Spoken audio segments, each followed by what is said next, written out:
welcome back. Thank you so much for joining me today.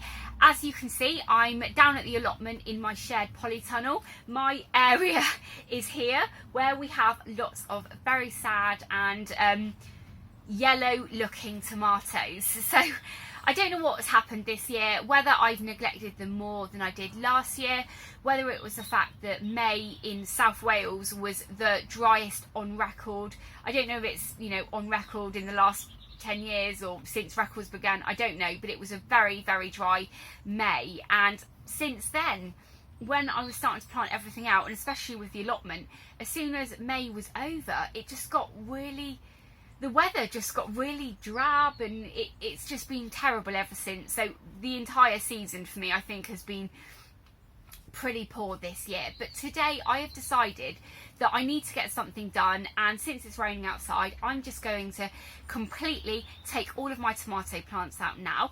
I have loads of carrot seeds, so I think I'm going to put everything out and then I'm going to give everything a really good water. I'm not going to worry about putting any fertilizers down or anything like that. I've had this I've had my allotment now, I think coming up to, this is going to be the start of the third season now. And since I've had this area, I have never put any fertilizers down at all. I always use the plant tomato halos, and I've always just put new compost in the centre of those and just fed the tomatoes a feed.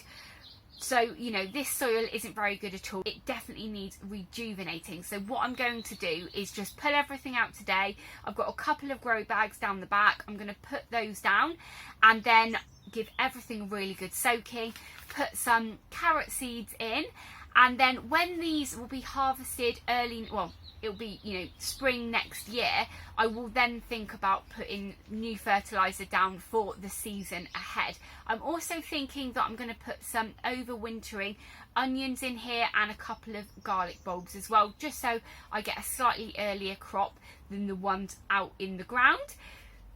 So yes, enough talking, I'm going to start getting on with this now.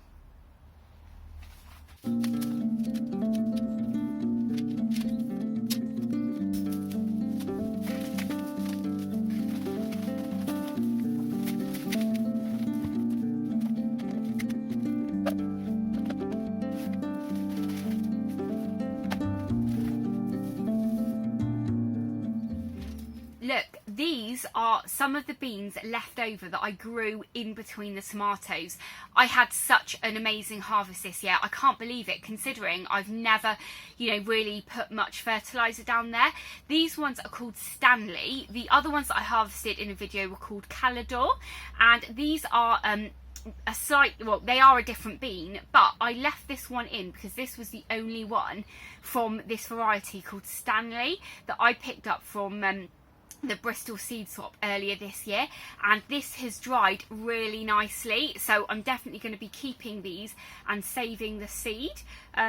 These are kind of an eating bean rather than a drying bean because you can see they're really small, but I'm so pleased with this. They possibly did cross-pollinate with the Calidor, even though French beans are self-pollinating. If they're so close together, there is still a risk that they can be pollinated by an insect or something. So it'd be interesting to see what comes of these, but I am very happy with this. And I tell you what, I am so pleased with the tomato halos. Again, this is my second year of using them, and if you don't know what they are, you put the tomato in the middle and you water, I think it's like a 2-litre reservoir, and it then drip irrigates into the very bottom of the plant, and it's amazing. If you don't know what these are, I actually did a video about it, so I will put that up in the cards above now and down below in the description. But they are, honestly, they're amazing, especially if you can't come to the allotment every day. So as you can see now, I pulled all of those tomatoes out. There are some green tomatoes and a couple of yellow ones, so I will make sure they don't get put on the compost heap. but there is loads of mare's tail here, so I'm going to just give everything a really quick hand weed. I've got some grow bags here, which is some peat-free, I don't think it's organic, but it's peat-free grow bags that I got earlier in the year. Unfortunately, the tomatoes, we had a really late frost in May, I don't know if you remember, but I just put the tomatoes in, and I think these ones got really badly hit. So I'm going to hand weed this, and then I'm just going to get those grow bags and tip them out onto this area.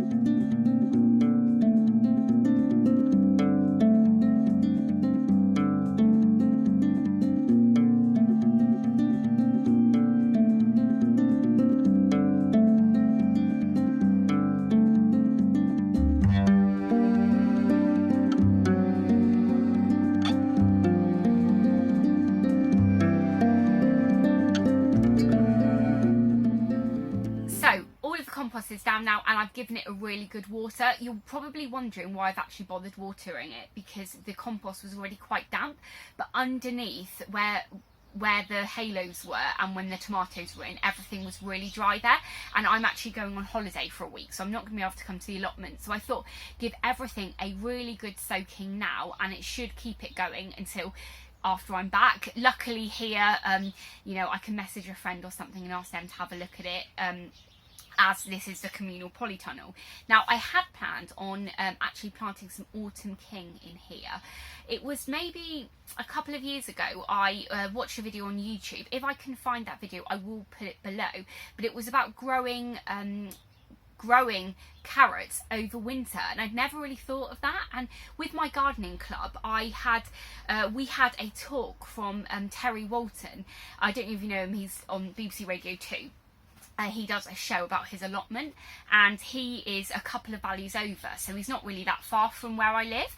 And he was saying that he always uses his big potato buckets when he's harvested his potatoes in August. He then fills it back up, puts carrots in it, and when the weather starts getting a bit, you know, a bit bad, maybe October time, he brings them in the polytunnel and always has a really good harvest early in the new year, and then he then reuses that bucket for potatoes again. And I thought that was so good.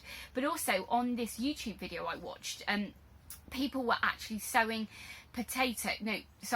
people were sowing carrots in, I think it was Ireland, in around about October, even early November, and they managed to get them to germinate and then put loads of fleece over them and really looked after them. But they were then harvesting carrots in February, so it really made me think I really must do this. So I was having a look through my seeds this morning, and as you can see, I have loads of carrots, but none of them are autumn king, and I haven't got time to go to the shops and buy any more seeds, and I've got loads of seeds anyway. So what I thought I'm going to do is just put some of the early ones in, that you know, the forcing ones or stuff like that, and just see what happens. I have this I think this is maybe 10 litres. I've got this 10-litre bucket that I've just filled up, and I've also just here, hang on, I don't know if you'll be able to see,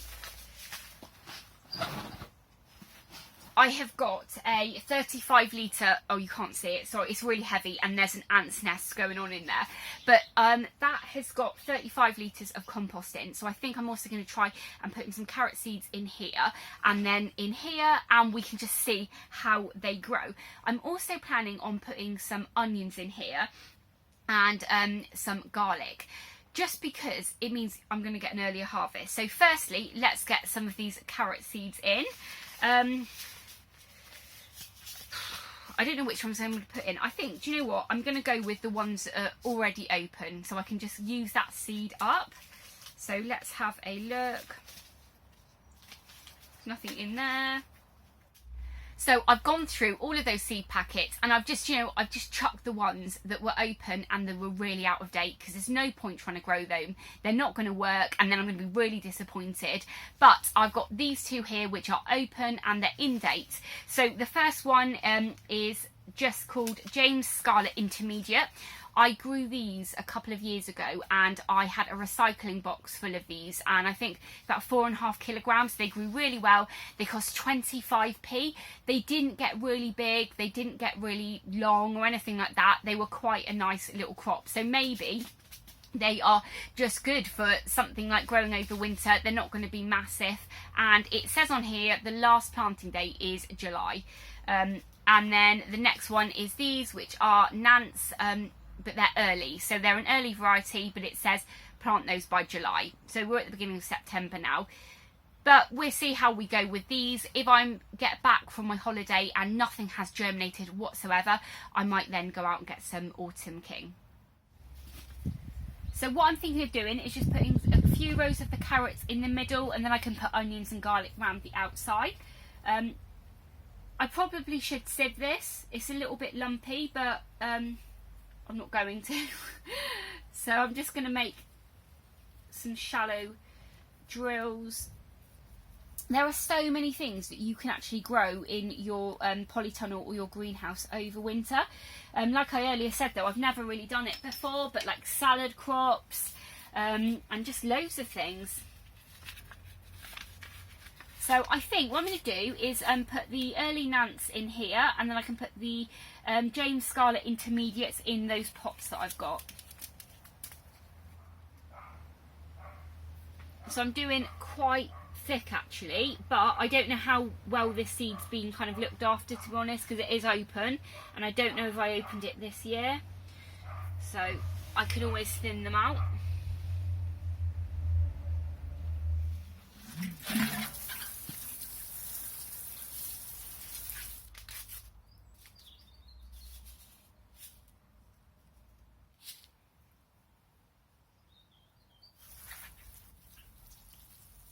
So I think that's me done now. I've tidied up all of the mess that I've made in the polytunnel, and my area is all ready to grow the carrots and some other things over winter.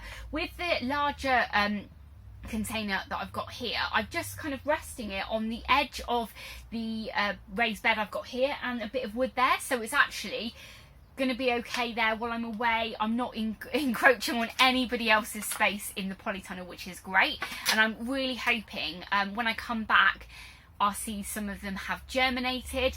I've also got this many green tomatoes. Some of them though, look, they weren't doing well at all. What I think I'm going to do with these is just give them a wash and then chop out all of the bad bits, chuck them in the freezer, and maybe do a green tomato chutney a little bit later in the year, but I'm not going to worry about that now.